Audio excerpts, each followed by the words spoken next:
नमस्कार, आप देख रहे हैं देश की बात। मैं हूं आपके साथ तनवीर। रुक करते हैं खबरों का, लेकिन उससे पहले नजर डालते हैं इस वक्त की हेडलाइंस पर। आज आरएसएस शताब्दी समारोह में शामिल होंगे प्रधानमंत्री नरेंद्र मोदी। डाक टिकट और सिक्का करेंगे जारी। नवरात्रि का आखिरी दिन आज देश भर के मंदिरों में दिखी भीड़।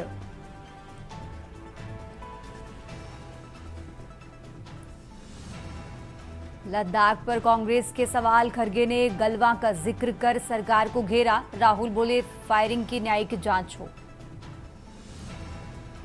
हाथरस में नवरात्र का व्रत रखने वाले छात्राओं को बनाया मुर्गा। स्कूल में जमकर हंगामा, बीएसए ने दिए जांच के आदेश। तमिलनाडु के तिरुवल्लुर में असम के 9 श्रमिकों की मौत। युवक ने बयां किया खौफनाक मंजर। सीएम सिरसा बोले शव वापस लाएगी सरकार। बिहार में एसआईआर के तहत मतदाता सूची जारी। कांग्रेस ने चुनाव आयोग पर बोला हमला। आप देख रहे हैं के न्यूज, खबरों का सारथी। और चलिए अब रुक करते हैं खबरों का और देश की बात की शुरुआत करेंगे लखनऊ की खबर से, जहां आयुष्मान कार्ड धारकों को निशुल्क मिलेगी ओपीडी की सुविधा। तो कुछ निजी अस्पतालों में दरों में छूट मिलेगी। ओपीडी मॉडल लागू हो गया है। ओपीडी मॉडल लागू करने वाला उत्तर प्रदेश अब पहला राज्य होगा। और इसी के साथ आपको बता दें, पहले चरण में 180 निजी अस्पतालों में ये सुविधा होगी। साचीज ने अस्पताल अपॉइंटमेंट प्रणाली विकसित की। नई व्यवस्था में 5 तरह की ओपीडी शामिल हैं। तो लखनऊ से ये बड़ी खबर आपको बता रहे हैं, जहां अब आज से लागू होने वाली नई व्यवस्था में 5 तरह की ओपीडी शामिल हैं। तो लखनऊ से ये बड़ी खबर आपको बता रहे हैं। आयुष्मान कार्ड धारकों को मिलेगी निशुल्क ओपीडी की सुविधा। कुछ निजी अस्पतालों के दरों में छूट भी मिलेगी। ओपीडी मॉडल लागू करने वाला पहला राज्य होगा उत्तर प्रदेश। तो पहले चरण में 180 निजी अस्पतालों में ये सुविधा होगी। और इसी के साथ आपको बता दें, ओपीडी मॉडल लागू करने वाला उत्तर प्रदेश पहला राज्य होगा। तो लखनऊ से ये बड़ी खबर आपको बता रहे हैं, जहां पहले चरण में 180 निजी अस्पतालों में ये सुविधा होगी और नई व्यवस्था में 5 तरह की ओपीडी शामिल है।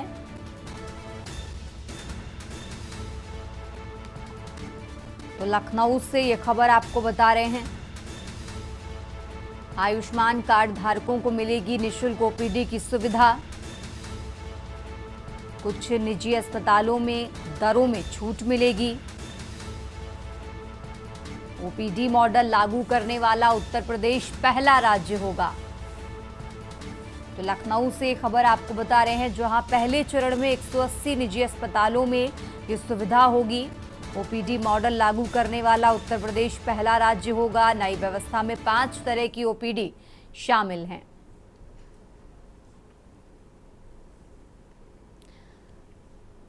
आगे बढ़ते हैं खबरों में। लखनऊ से एक और बड़ी खबर आपको बता रहे हैं, जहां एमबीबीएस दाखिले की तीसरी काउंसलिंग 6 अक्टूबर से शुरू होगी।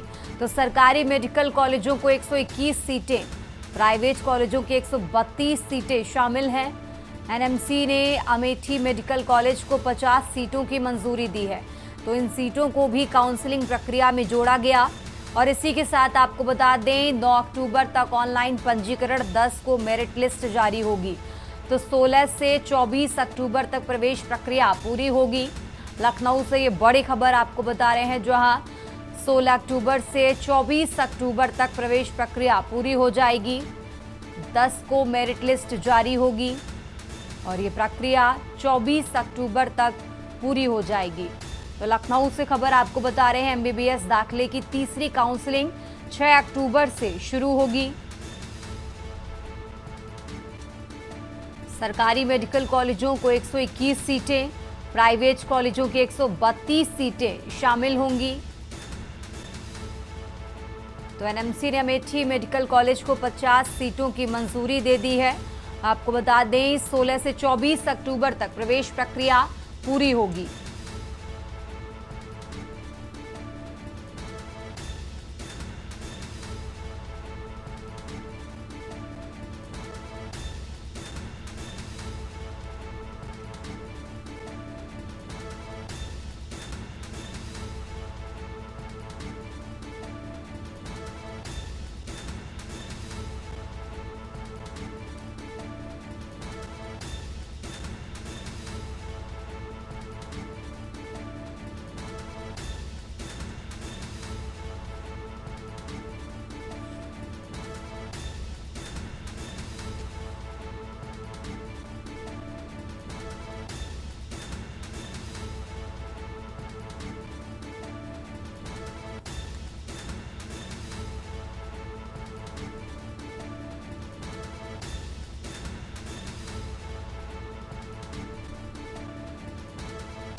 तो 16 से 24 अक्टूबर तक प्रवेश प्रक्रिया पूरी होगी। लखनऊ से खबर आपको बता रहे हैं, जहां एमबीबीएस दाखिले की तीसरी काउंसलिंग 6 अक्टूबर से शुरू होगी। सरकारी मेडिकल कॉलेजों को 121 सीटें शामिल की गई हैं और इसी के साथ आपको बता दें प्राइवेट कॉलेजों की 132 सीटें इसमें शामिल होंगी।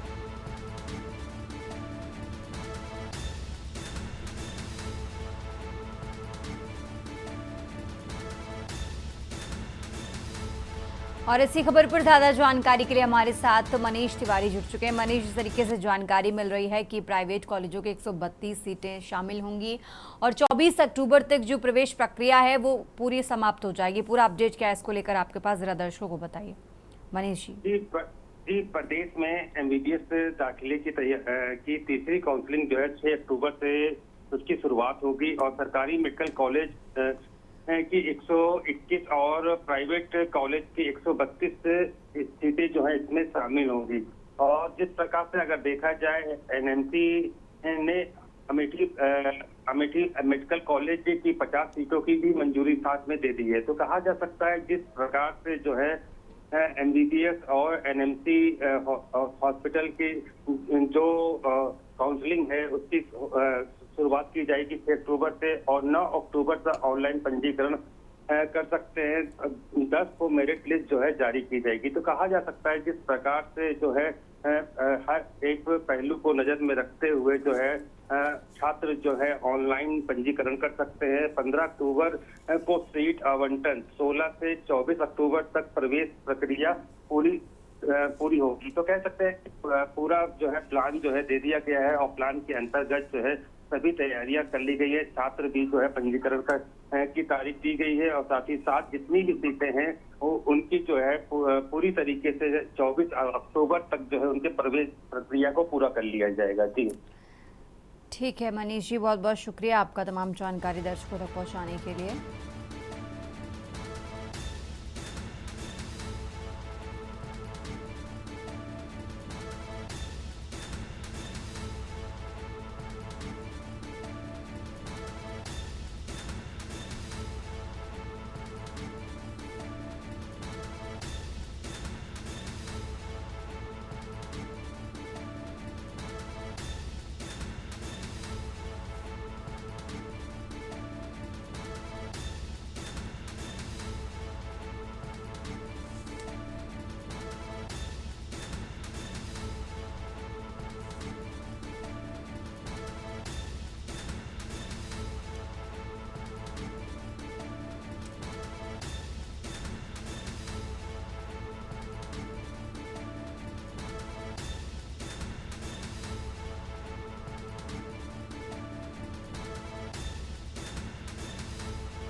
और चलिए आगे बढ़ते हैं खबरों में। मुख्यमंत्री ने देवीकूप भद्रकाली मंदिर में माथा टेक और विधि विधान से माता रानी की आरती की है।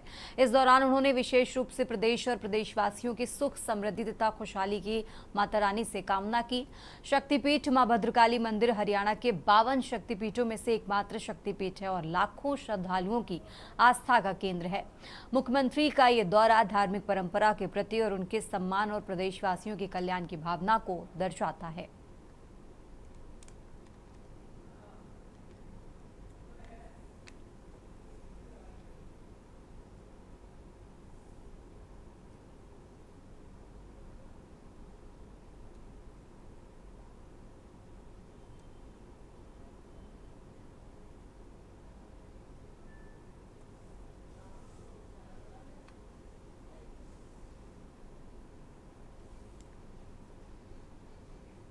आगे बढ़ते हैं खबरों में। प्रतापगढ़ में पुलिस अधीक्षक दीपक भूकर के निर्देश पर थाना लीलापुर और एसपी की स्पेशल टीम ने संयुक्त कार्रवाई करते हुए नशे के बड़े कारोबारी पर नकेल कसी है। पुलिस ने पतुलकी तिराहा के पास से एक अंतर्राज्यीय नशा तस्कर को गिरफ्तार किया है। गिरफ्तार आरोपी की पहचान रायबरेली निवासी राजेश उर्फ रोहित सिंह के रूप में हुई है।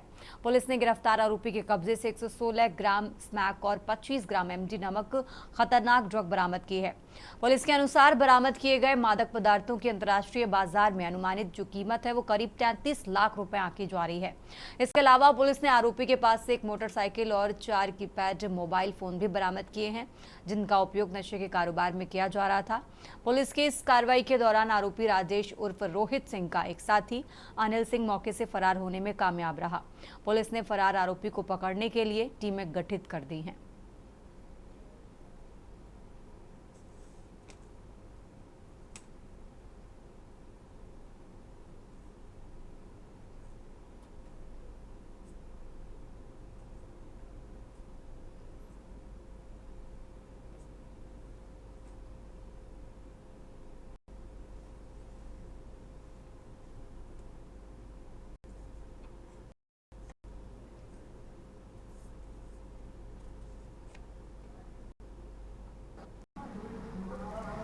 पुलिस अधीक्षक महोदय के आदेशानुसार लीलापुर पुलिस की स्पेशल टीम द्वारा पतुलकी नहर के निकट संदिग्धों एवं वाहनों की चेकिंग की जा रही थी। चेकिंग के दौरान एक बाइक से आते हुए 2 संदिग्धों को रोकने का प्रयास किया गया। मौके से एक अभियुक्त राजेश सिंह को गिरफ्तार किया गया। दूसरा अभियुक्त अनिल सिंह भागने में सफल रहा। पकड़े गए अभियुक्त के पास से 25 ग्राम एमडी एवं 116 ग्राम स्मैक बरामद की गई है, जिसकी अंतर्राष्ट्रीय बाजार में कुल कीमत लगभग 33 लाख रुपए है। के संबंध में अभियोग पंजीकृत कर अग्रिम कार्रवाई की जा रही है। तो देश की बात में फिलहाल वक्त उतला एक छोटे से ब्रेक का। आप देख रहे हैं के न्यूज, खबरों का सारथी।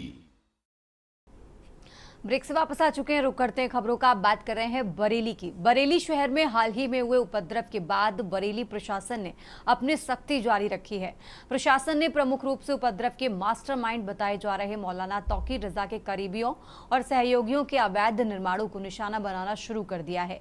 इसी क्रम में तौकीर रजा के करीबी मोहसिन रजा के एक सर्विस स्टेशन को बुलडोजर चलाकर ध्वस्त कर दिया गया। बरेली विकास प्राधिकरण और नगर निगम की संयुक्त टीम ने भारी पुलिस बल की मौजूदगी में ये कार्रवाई की।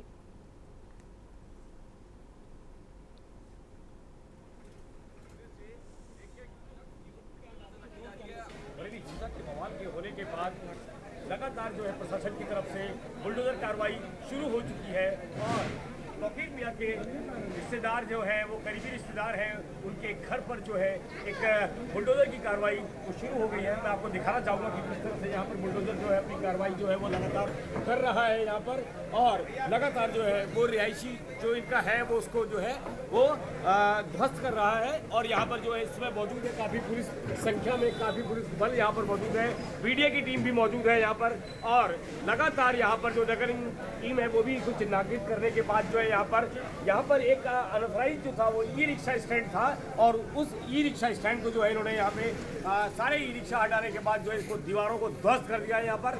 और इसी प्रकार से लगातार और भी कई जगह पर जो है ये कार्रवाई चल रही है और लगातार जो है वो पुलिस का शिकंजा कसा जा चुका है। मैं दीपक चतुर्वेदी, कैमरामैन नवल सिन्हा के साथ के न्यूज़ इंडिया बरेली। आगे बढ़ते हैं खबरों में। हल्द्वानी की प्रसिद्ध ऊंचा पुल स्थित रामलीला में बीती रात सूर्पणखा का मंचन किया गया। रामलीला मैदान में जब सूर्पणखा का प्रवेश हुआ तो दर्शकों ने तालियों की गड़गड़ाहट से कलाकारों का स्वागत किया। मंच पर सूर्पणखा का पात्र निभाने वाले कलाकार ने अपने दमदार संवादों और हावभाव से उपस्थित लोगों को मंत्रमुग्ध कर दिया। कथानक में दिखाया गया कि कैसे सूर्पणखा श्रीराम से विवाह का प्रस्ताव रखती हैं और अस्वीकार होने पर लक्ष्मण द्वारा उसकी नाक काटी जाती है। इस दृश्य के मंचन पर दर्शकों ने खूब सराहना की कि रामलीला समिति के पदाधिकारियों ने बताया कि ऊंचा पुल स्थित रामलीला में हर साल नएपन के साथ पौराणिक प्रसंगों को प्रस्तुत किया जाता है और लोगों का उत्साह ही कलाकारों को और ऊर्जा देता है। हल्द्वानी के ऊंचा पुल रामलीला में इस दौरान मंच पर स्थानीय कलाकारों ने अपनी शानदार प्रस्तुति से दर्शकों का दिल जीत लिया। वहीं रामलीला में अलग अलग किरदारों को निभा रहे कलाकारों को स्थानीय मेकअप आर्टिस्ट द्वारा विशेष रूप से सजाया गया। पारंपरिक वेशभूषा और आकर्षक मेकअप ने मंचीय प्रस्तुतियों को और भी ज्यादा जीवंत बना दिया। रामलीला कमेटी के पदाधिकारियों ने बताया कि आगामी दिनों में भी अलग अलग लीलाओं का मंचन किया जाएगा, जिसमें स्थानीय कलाकार अपनी कला का प्रदर्शन करेंगे।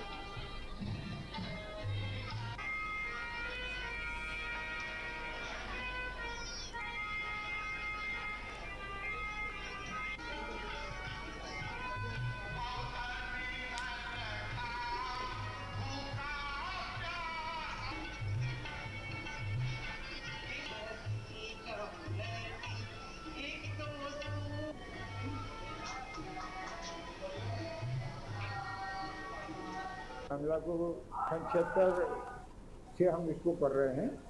सन 76 से ही मैं इसमें लगातार भाग ले रहा हूँ। 10 साल हमने इसमें हारमोनियम, तबला बजा, संगीत हमने किया। उसके बाद मैंने मेकअप शुरू कर दिया था। और ये असली में रामलीला शुरू हुई कुसुमखेड़ा से, जो देवी मंदिर है कुसुमखेड़ा कालघाट के पास, वहाँ से 2 वर्ष वहाँ हुई, फिर 2-3 वर्ष कुसुमखेड़ा हुई। इस रामलीला को जगदीश नंदवाल जी ये ऊंचा पुल में यहाँ ले आए।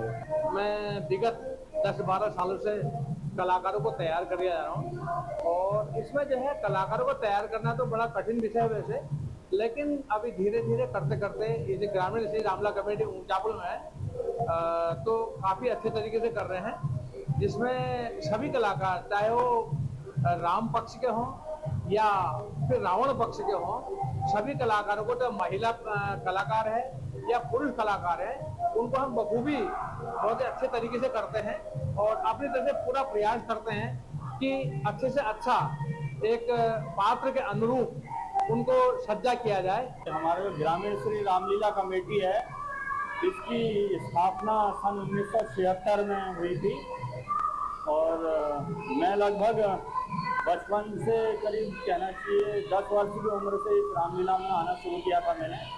शुरू में मैं बंदर की भूमिका यहाँ से शुरू की थी, वानर बने, फिर रावण दल में, फिर मारीच की भूमिका, रावण की भूमिका, तत्पश्चात मेघनाथ की भूमिका तथा वर्तमान में मैं रावण की भूमिका यहाँ करता हूँ। साल की उम्र से मैं रामलीला कमेटी ऊंचा पुल से जुड़ा हुआ हूँ। प्रथम वर्ष मैंने सीता की सखी का पाठ खेला था, फिर मैंने शत्रुघ्न का पाठ खेला, फिर मैंने मकरध्वज का पाठ खेला, उसके बाद मैंने छोटे हनुमान का पाठ खेला, उसके बाद खरदूषण में, और उसके बाद जाके मैंने रावण का अभिनय निभाते हुए मुझे यहाँ करीब 12-13 साल हो चुके हैं। और इस पे ये मैं यही कहना चाहूँगा कि असत्य पे सत्य की जीत होती है और रामचंद्र जी की जय होती है। यही सभी प्रदेशवासियों के लिए मेरा संदेश है। हमारी रामलीला को 50 वर्ष हो गए कम से कम, जिसमें से 35 साल मुझे हो गए हैं। यहाँ पर बहुत अच्छे अच्छे कलाकार हैं। माननीय विधायक जी यहाँ पर 45-46 साल से पाठ खेलते हैं। मैंने भी सारे पाठ खेल चुका हूँ, जिसमें आप खरदूषण का पाठ हो, चाहे बाली का हो, चाहे सबरी का हो, मंत्रा का हो, ताड़िका का हो, और बहुत से पाठ मैंने खेले। उसके बाद मैं हास्य के रूप में यहाँ पर बहुत अच्छा अभिनय होने लगा, तो लोग मुझे सराहने लगे और मुझे प्यार करने लगे।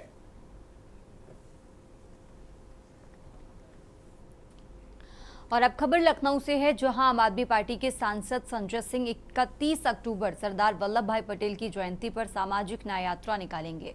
यात्रा की शुरुआत प्रयागराज से लेकर अयोध्या तक होगी।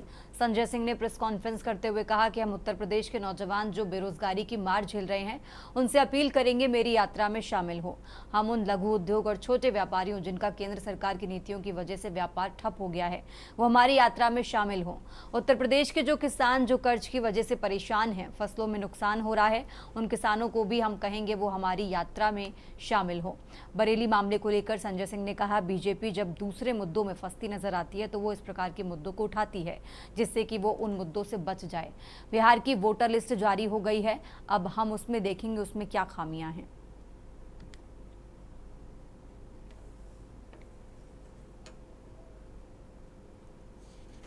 आम आदमी पार्टी के सांसद संजय सिंह जी हमारे साथ इस समय मौजूद हैं। आइए हम उनसे जानते हैं उनका क्या प्रोग्राम है जो प्रयागराज से आप यात्रा निकाल रहे हैं, अयोध्या तक ये यात्रा जाएगी, उसकी जानकारी क्या है? देखिए, 31 अक्टूबर को सरदार वल्लभ भाई पटेल जी की जयंती पर प्रयागराज से अयोध्या तक की पदयात्रा है। रोजगार दो, सामाजिक न्याय दो। रोजगार इस समय बहुत बड़ा मुद्दा है। उत्तर प्रदेश में टीचर की भर्ती का पेपर लीक, लेखपाल की भर्ती का पेपर लीक, सिपाही की भर्ती का पेपर लीक, दरोगा की भर्ती का पेपर लीक, PCSJ की भर्ती का पेपर लीक। तो पेपर लीक एक आम घटना हो गई। SSC का पेपर लीक, और छात्र जब आंदोलन के लिए सड़कों पे आता है उसको लाठियों से पीट के घर में बिठा देते हैं या मुकदमे लिख देते हैं कई। अभी बड़ा वर्ग है जो बेरोजगारी से परेशान है। किसानी को ले लीजिए आप, घाटे का सौदा हो गया है। खाद की एक बोरी के लिए किसान लाइन में मर जा रहा है। सूक्ष्म, लघु, कुटीर, मध्यम उद्योग, उसकी क्या हालत है? 3 करोड़ इकाइयां बंद हो चुकी है। तो उसमें भी एक बड़े पैमाने पे बर्बादी है। तो मैं इन सब से अपील कर रहा हूं कि इस पदयात्रा का हिस्सा बनिए और इसको हम लोगों को सरकार तक अपनी आवाज़ पहुंचाने का एक माध्यम बनाना पड़ेगा। जिस प्रकार से अगर देखा जाए बिहार चुनाव है और वहीं पर अब दंगा भी देखा गया, बरेली में बवाल देखा गया, तो उस चुनाव को से जोड़ के देख सकते हैं। आई लव यू मोहब्बत बीजेपी के लिए बहुत आसान रास्ता रहता है कि आप शिक्षा, रोजगार, बिजली, पानी से ध्यान भटकाने के लिए कोई ना कोई धार्मिक उन्माद का मुद्दा लेके आइए और सारी चीज़ों को पीछे कर दीजिए। तो वही हो रहा है, मिला जुला खेल है। क्या कह सकते हैं चुनाव आयोग कामयाब हुआ? जिस प्रकार से लिस्ट जारी हो गई, जो आरोप लग रहे थे चुनाव आयोग पे, आज बिहार की लिस्ट जारी करने के बाद उस पर क्या कहेंगे? देखिए, अब तो उस लिस्ट में किसके नाम कटे हैं बचे हैं देखने के बाद ही बोला जा सकता है ना। तो अभी तुरंत इस पर कोई प्रतिक्रिया देना ठीक नहीं है। हाँ, SIR का मकसद निश्चित रूप से बीजेपी को फायदा पहुंचाना था, इसके अलावा कुछ नहीं था। जी बिल्कुल, जिस प्रकार से अगर देखा जाए SIR का मुद्दा हो या कह सकते हैं बरेली का मुद्दा हो, तो ये जो कहा जा रहा है कि ये बीजेपी के फ़ायदे के लिए है। और दूसरी बात, अगर जिस प्रकार से नौजवान और जो लोग बेरोजगार हुए हैं उनके तहत जो है एक पदयात्रा आप आम पार्टी के द्वारा से निकाली जाएगी। अब ये देखना है कि उसमें कितनी कामयाबी मिल सकेगी। कैमरामैन आदित्य के साथ मनीष तिवारी, के न्यूज़, लखनऊ। आगे बढ़ते खबरों में, कानपुर के चौबेपुर थाना क्षेत्र के जगुआ पुरवा गांव में आकाशीय बिजली गिरने से एक गाय की मौत हो गई। बिजली गिरने से किसान के घर की छत पर लगा सोलर पैनल क्षतिग्रस्त हो गया और छत में दरारें पड़ गई। इसके अलावा घर में मौजूद कई विद्युत उपकरण भी खराब हो गए। गाय की मौत से किसान बेहद दुखी और परेशान है। गाँव में इस घटना के बाद दहशत का माहौल है।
और अब बात करें हैं कानपुर की, जहां नवरात्रि के अवसर पर मिशन शक्ति के अंतर्गत कलेक्ट्रेट में डीएम जितेंद्र प्रताप सिंह द्वारा देवी स्वरूप 9 महिलाओं को उनके अपनों की स्मृति में विरासत का शस्त्र लाइसेंस प्रदान किया गया। इस दौरान महिलाओं की आंखों में आंसू झलक आए तो कोई खुशी से झूम उठा। वर्षों से लंबित पड़ी अपने पिता, पति या ससुर की स्मृतियों से जुड़ी ये विरासत जब उन्हें सौंपी गई तो उपस्थित सभी भाव विभोर हो गए। जिलाधिकारी ने कहा कि ये शस्त्र लाइसेंस केवल सुरक्षा व आत्मरक्षा का प्रतीक है। इसका प्रयोग सावधानी पूर्वक किया जाए और किसी भी परिस्थिति में इसका दुरुपयोग न हो, ये प्रत्येक की जिम्मेदारी है। मिशन शक्ति अभियान का उद्देश्य नारियों में सुरक्षा, आत्मविश्वास और सशक्तिकरण की भावना को और ज्यादा सुदृढ़ बनाना है। शस्त्र लाइसेंस प्राप्त कर महिलाओं ने जिलाधिकारी का आभार व्यक्त करते हुए कहा कि हमें उम्मीद नहीं थी कि इतनी सहजता और पारदर्शिता के साथ हमें शस्त्र लाइसेंस प्राप्त होगा। प्रशासन द्वारा की गई इस पहल ने हमें न केवल सशक्त किया है बल्कि हमारे आत्मविश्वास को भी और ज्यादा बढ़ाया है।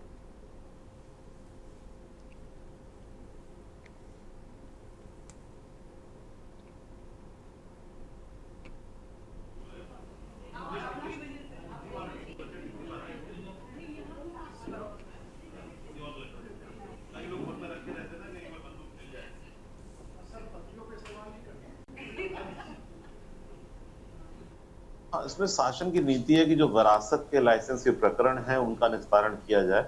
और मिशन शक्ति का अभियान हमारा 22 सितंबर से माननीय मुख्यमंत्री जी के निर्देशों के अनुसार चल रहा है। तो आज अष्टमी का शुभ दिवस है, तो कलेक्ट्रेट कानपुर नगर में आज हम लोगों ने अष्टमी के दिन 30 सितंबर में 9 देवी स्वरूप स्त्रियों को हम लोगों ने लाइसेंस विरासत के प्रदान किए हैं और जो काफी वर्षों से उनके प्रकरण अटके हुए थे, उनके परिजनों से स्मृतियों से जुड़े हुए थे। आज मेरे पिताजी का विरासत का रिवॉल्वर मुझे आज 9वीं के दिन मिला है, इसके लिए मैं जिला अधिकारी को बहुत बहुत धन्यवाद देती हूँ। हस्बैंड का विरासत का था, उनके हस्बैंड की डेथ होने के कारण मैंने विरासत में लाइसेंस लिया हुआ है और डीएम साहब ने दिया हुआ है और इसलिए उनका तहे दिल से मैं धन्यवाद करती हूँ। मुझको कोई परेशानी नहीं हुई और नहीं 10 बार दौड़ के आना पड़ा। और आज 9 दुर्गे के स्पेशल पे डीएम साहब ने हम लोग को विरासत का मुझे बंदूक प्राप्त हुआ है, इसके लिए मैं डीएम साहब को बहुत बहुत धन्यवाद करती हूँ, क्योंकि इन सब चीज़ों से हमारा जो है हमारे फादर का जुड़ा हुआ, हमारे मेमोरीज बहुत जुड़ी हुई हैं और बहुत ही जिम्मेदारी का काम है। डीएम साहब ने ये भी समझाया कि कैसे इसको रखना है। खबरों का सिलसिला लगातार जारी है, फिलहाल यहाँ रुकते हैं एक छोटे से ब्रेक के लिए। आप देख रहे हैं के न्यूज़, खबरों का सारथी। ब्रेक से वापस आ चुके हैं, रुक करते हैं खबरों का। खबर जौनपुर से है। जौनपुर के नईगंज क्षेत्र में संचालित ट्यूलिप हॉस्पिटल में एक महिला अपनी सास को आयुष्मान कार्ड के द्वारा इलाज करने के लिए 2 दिन पूर्व भर्ती कराई थी। अस्पताल परिसर में हैवी जनरेटर के पीछे लगे डीप फ्रीजर वाटर कूलर में करंट उतरने से 35 वर्षीय महिला गुड़िया गौड़ की मौके पर ही मौत हो गई है। गुड़िया गौड़ पानी लेने गई थी, जहां पर वाटर कूलर में पहले से करंट उतर रहा था, जिसकी चपेट में आने से उक्त महिला की मौत हो गई है। महिला जौनपुर सरपताहा थाना क्षेत्र के सुईथा कला गांव की है, जो अपनी सास के साथ अस्पताल में इलाज के दौरान उनकी देखरेख करने के लिए आई थी। महिला के परिजनों ने बताया कि अस्पताल में अव्यवस्थाओं का अंबार लगा है, ना तो तीमारदार को ठीक से बैठने की जगह और पूरा अस्पताल बिल्कुल कंजेस्टेड है। हैवी जनरेटर के ठीक पीछे लगा वाटर कूलर जिसमें करंट उतर रहा था, जिसकी जानकारी अस्पताल परिसर को पहले से थी। कई लोगों ने इसकी शिकायत भी की थी, लेकिन ध्यान नहीं दिया गया और महिला की लापरवाही के कारण मौत हो गई।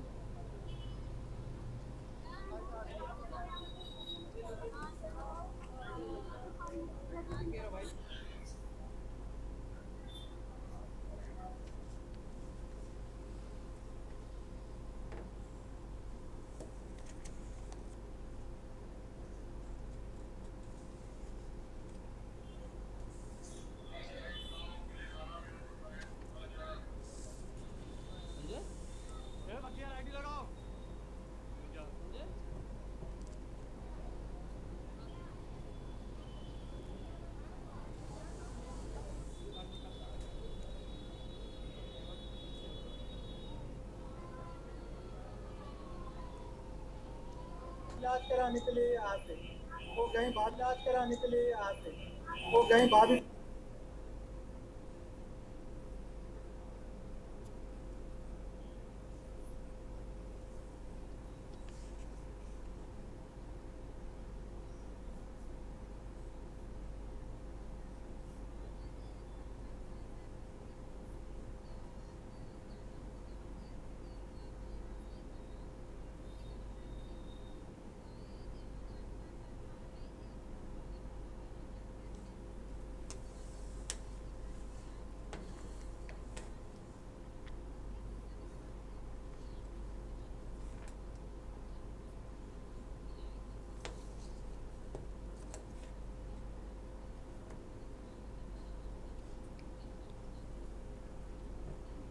आने के लिए यहाँ पे वो गए भाभी पानी लेने, और यहाँ पे पहले से कोई कंप्लेन किया था कि यहाँ पे लाइट मार रहा है, कि लाइट उतर रहा है, और उसके बाद वो पानी लेने गई, तुरंत वहाँ पे गिरी, तुरंत खत्म हो गई।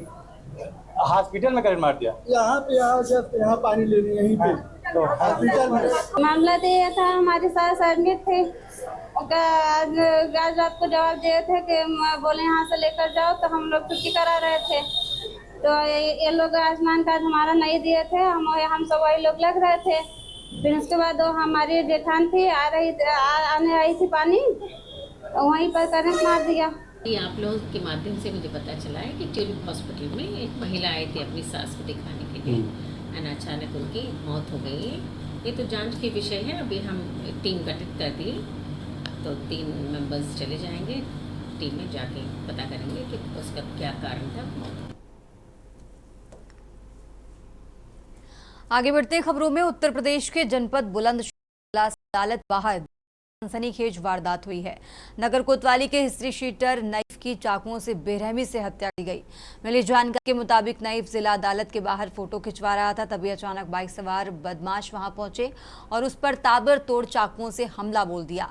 देखते ही देखते माहौल अफरा तफरी में बदल गया। प्रत्यक्षदर्शियों के अनुसार हमलावर कई वार करने के बाद भाग निकले और रास्ते में चाकू फेंक कर फरार हो गए। ये हमला इतना तेज और अचानक था कि नईफ को बचाने का मौका तक नहीं मिल सका।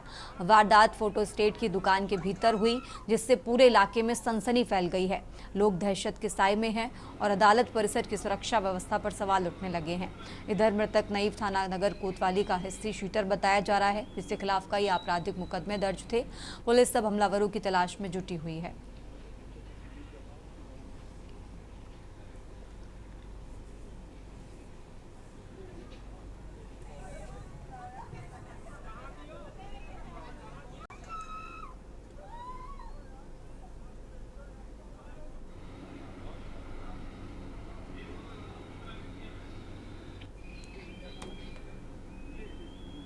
थाना कोतवाली के कचहरी रोड पर एक लड़की तस्मिया, जिसकी उम्र करीब 23 वर्ष है, अपने ही रिश्ते के एक लड़के जिसका नाम नईम अंसारी है के साथ प्रेम प्रसंग में थी।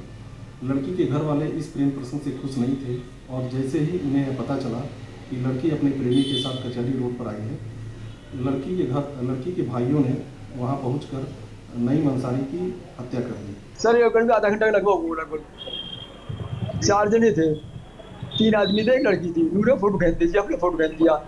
तो बोलिए 2 जने जो थे, उनके साथी जो थे, वो हमें भी आ रहे पे वो निकले यार, 2 जने एक्स्ट्रा घुसे, उन्होंने मारना शुरू कर दी। बस उनके हाथ में क्या हथियार था? चाकू वाकू थे। तीनों क्या 2-3 आदमी थे? दो घुसे थे अंदर। तो आगे बढ़ते खबरों में, बरेली में जुमे की नमाज के बाद हुए बवाल के मामले में पुलिस लगातार सख्त कार्रवाई कर रही है। अब तक इस मामले में कुल 73 लोगों को गिरफ्तार किया जा चुका है। पुलिस ने एक नाबालिग समेत 16 और लोगों को गिरफ्तार किया है। कोतवाली थाना पुलिस ने 14 आरोपियों को पकड़ा, जबकि बारादरी थाना पुलिस ने एक नाबालिग समेत 2 अन्य आरोपियों को गिरफ्तार किया है। पुलिस का कहना है कि सभी की पहचान वीडियो फुटेज और सोशल मीडिया के माध्यम से की गई है। इसी बीच पुलिस ने एक बड़ी कार्रवाई करते हुए गौ तस्कर ताजिम को मुठभेड़ के दौरान गिरफ्तार किया। मुठभेड़ में ताजिम के पैर में गोली लगने की खबर है, उसे इलाज के लिए अस्पताल में भर्ती कराया गया है। ताजिम लंबे समय से गौ तस्करी के मामलों में वांछित था। पुलिस अधिकारियों ने सवाल किया कि बवाल फैलाने वालों और कानून व्यवस्था बिगाड़ने वालों पर सख्त कार्रवाई जारी रहेगी।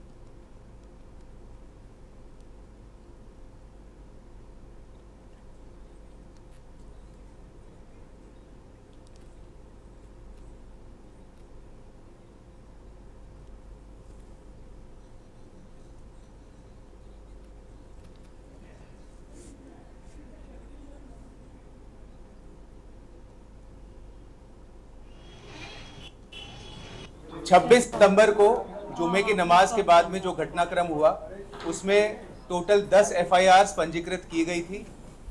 उसी के क्रम में लगातार दबिश दी जा रही है और जितने उपद्रवी हैं उनको लगातार गिरफ्तार किया जा रहा है। इसी क्रम में आज टोटल 16 लोगों को अरेस्ट करके जेल भेजा जा रहा है। इसमें कोतवाली के 14 हैं और बारादरी के 2 हैं। इनके मैं नाम पढ़ देता हूं। जो कोतवाली से गिरफ्तार हैं उनके नाम इस प्रकार हैं: मोइन पुत्र फरुखुद्दीन, मोहम्मद मेहताब, जाकिर कुरैशी, फैजान, अब्दुल नफीस, गुड्डू अहमद, अयान, रईस, शेरू, हसन और हैं कोतवाली से 4 और हैं, कसान पुत्र इरशाद, अमान हुसैन, मोहम्मद हरमेन और नेमतुल्ला पुत्र शाह आलम। ये कोतवाली थाना क्षेत्र से जो कोतवाली में जो घटनाक्रम हुआ था उसमें ये गिरफ्तार किए गए हैं।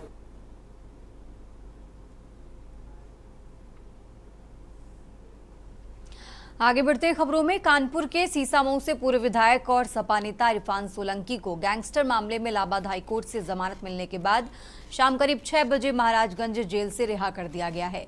जेल से बाहर आते ही इरफान सोलंकी ने सबसे पहले अपनी पत्नी और बच्चे को गले लगाया, फिर मौजूद समर्थकों का अभिवादन किया और हाथ हिलाते हुए कानपुर के लिए रवाना हो गए। रिहाई के बाद मीडिया से बातचीत में इरफान सोलंकी ने कहा कि ये न्याय की जीत है, मुझे शुरू से ही अल्लाह पर भरोसा था और हमेशा रहेगा। उन्होंने अपने ऊपर लगे आरोपों को राजनीतिक साजिश बताया और कहा कि सच कभी छुपता नहीं। गौरतलब है कि इरफान सोलंकी पर गैंगस्टर एक्ट समेत कई गंभीर धाराओं में मुकदमा दर्ज था। महीनों से जेल में बंद रहने के बाद अब उन्हें जमानत मिल गई है, जिससे उनके समर्थकों में खुशी की लहर है।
रुक करते हैं अगली खबर का। हरदोई जिले के पुलिस अधीक्षक अशोक कुमार मीरा ने पाली थाने का आकस्मिक निरीक्षण किया। निरीक्षण के दौरान उन्होंने थाने के अभिलेख, मालखाना, हवालात, शस्त्रागार एवं थाने की साफ सफाई का बारीकी से जायजा लिया। पुलिस अधीक्षक ने ड्यूटी पर मौजूद पुलिसकर्मियों से उनकी समस्याएं पूछी और कार्यशैली को और बेहतर बनाने के निर्देश दिए। उन्होंने अभिलेखों के सही रखरखाव व लंबित मामलों के शीघ्र निस्तारण पर विशेष जोर दिया। साथ ही थाना परिसर की सुरक्षा व्यवस्था की भी समीक्षा की। पुलिस अधीक्षक ने पुलिसकर्मियों को जनता के साथ संवेदनशील व्यवहार रखने और पीड़ितों की शिकायतों पर त्वरित कार्रवाई करने के निर्देश दिए। इस निरीक्षण से थाना स्टाफ में हलचल मची रही और सभी ने अपने अपने कामकाज को दुरुस्त करने पर जोर दिया।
और देश की बात में अब बात कर रहे हैं राजधानी लखनऊ की। लखनऊ से खबर आपको बता रहे हैं, जहां यूपी के वरिष्ठ आईएएस को नई जिम्मेदारी मिली। सुधीर बोबडे बने राज्यपाल के ओएसडी। ये बड़ी खबर आपको लखनऊ से बता रहे हैं। सेवा विस्तार नहीं मिला, नया पद मिला है। तो कल ही सेवानिवृत्त हुए थे। ये बड़ी खबर आपको लखनऊ से बता रहे हैं। राज्यपाल आनंदीबेन पटेल का ये बड़ा फैसला सामने आया है। अब राज्यपाल कार्यालय में नई भूमिका निभाएंगे। बोबडे को नया प्रशासनिक दायित्व मिला है। आपको बता दें, कल ही वो सेवानिवृत्त हुए थे। भारत सरकार ने सेवा विस्तार से इनकार किया और अब एक नई जिम्मेदारी दी गई है। तो बोबडे को नया प्रशासनिक दायित्व मिला है। लखनऊ से खबर आपको बता रहे हैं। राजधानी लखनऊ से अहम जानकारी आपको बता रहे हैं, जहां भारत सरकार ने सेवा विस्तार से इनकार किया और नई जिम्मेदारी ओएसडी पद पर भी अहम कार्य संभालेंगे।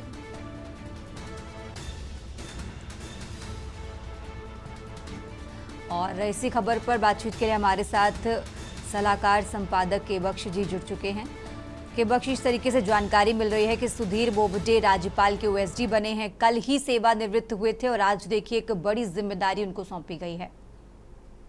देखिए तभी सुधीर एम बोबडे उत्तर प्रदेश कैडर के 1954 बैच के बहुत ही वरिष्ठ आईएएस अधिकारी हैं और वो लगभग 5 साल से राज्यपाल आनंदीबेन पटेल के यहाँ अपर मुख्य सचिव राज्यपाल के रूप की भूमिका निभा रहे थे और इनके कार्यकाल से प्रभावित होकर के राज्यपाल ने उत्तर प्रदेश सरकार से आग्रह किया था कि इनका कुछ समय का समय और बढ़ा दिया जाए, क्योंकि ये राज्यपाल कार्यालय के बड़ा उपयोगी है। लेकिन भारत सरकार ने इनके सेवा काल को बढ़ाने से मना कर दिया था।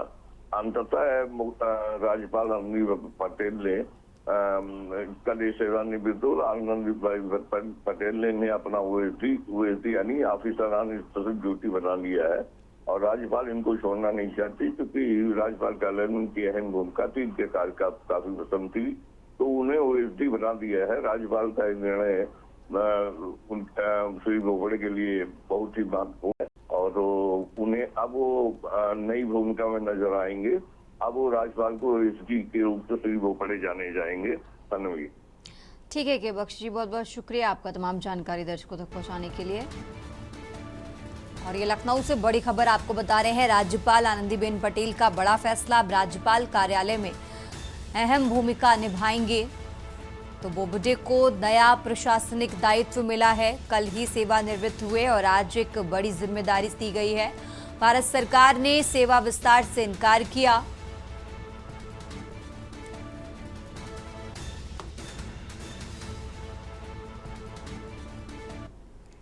तो फिलहाल यहां रुकते हैं एक छोटे से ब्रेक के लिए। आप देख रहे हैं के न्यूज, खबरों का सारथी। ब्रेक से वापस आ चुके हैं और सीधा आपको ले चलते हैं जहां मुख्यमंत्री नायब सिंह सैनी प्रेस कॉन्फ्रेंस कर रहे हैं। क्या कुछ कह रहे हैं, सुनिए।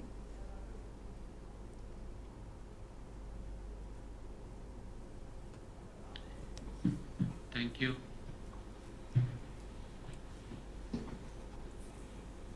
आज इस प्रेस वार्ता में सभी पत्रकार एवं छायाकार,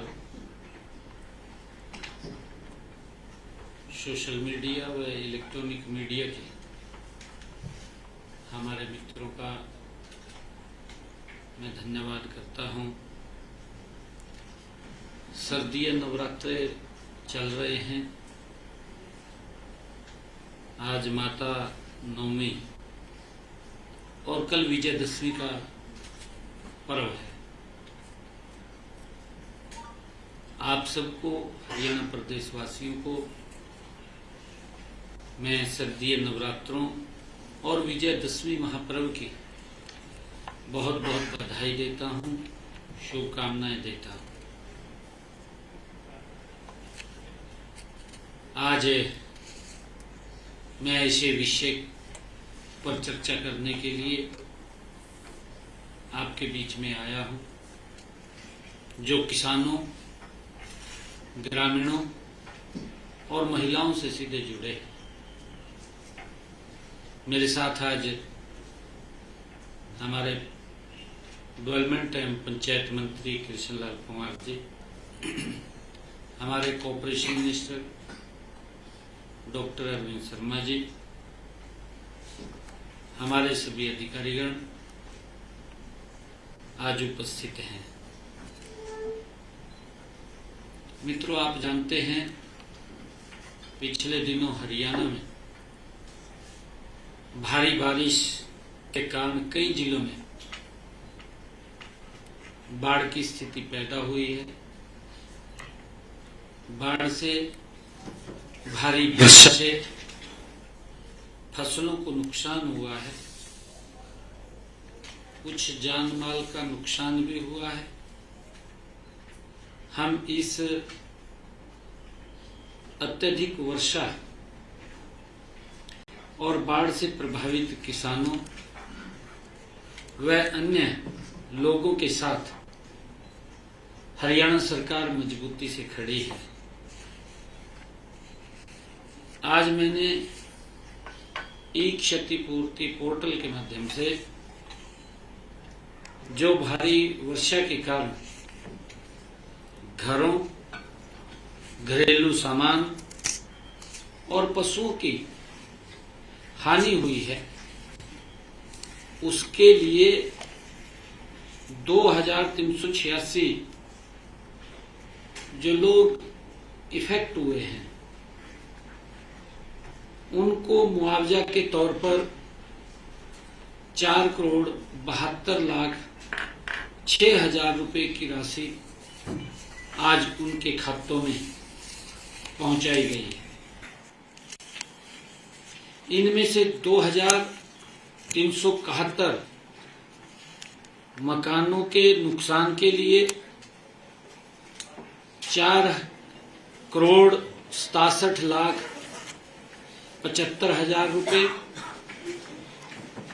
13 पशुओं के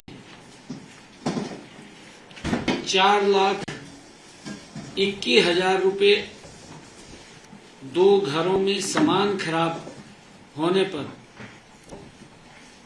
उनको आर्थिक सहायता में शामिल किया गया है। हमने बाढ़ से हुए नुकसान की भरपाई के लिए गत 15 सितंबर तक ई क्षतिपूर्ति पोर्टल खोला हुआ है। ई क्षतिपूर्ति पोर्टल पर प्रदेश के हमारे 6,397 गांव के 5,37,000 किसानों ने 31 लाख एकड़ का पंजीकरण करवाया है। इस क्षेत्र में सत्यापन का काम जारी है। उसको वेरीफाई करके जिस क्षेत्र में पानी भर गया है वहां खराब फसलों के प्रति हमने प्रति एकड़ 15,000 रुपए तक मुआवजा उनको दिया जाएगा। वेरीफाई करके इसके तुरंत बाद दीपावली से पहले उन तक जो प्रभावित हमारा किसान है उनके खाते में भी फसल खराबे की मुआवजा राशि पहुंचा दी जाएगी। क्षतिपूर्ति पोर्टल पर आए क्षेत्र का सत्यापन जल्दी करके यह राहत भी जल्दी किसानों तक पहुंचा दी जाएगी। आज क्योंकि भारी बारिश के कारण और बाढ़ के कारण हमारे जिन किसानों का नुकसान हुआ है, मैं उनके लिए भी कुछ योजना, उनको आर्थिक सहायता मिले ट्यूबवेल के बिजली बिलों हमने फैसला किया है कि किसानों की परेशानियों को ध्यान में रखते हुए तो हरियाणा के मुख्यमंत्री नायब सिंह सैनी की तरफ से ये तमाम महत्वपूर्ण बातें कही गई। इस बुलेटिन में फिलहाल इतना ही। आप देखते रहिए के न्यूज इंडिया। आप देख रहे हैं के न्यूज, खबरों का सारथी।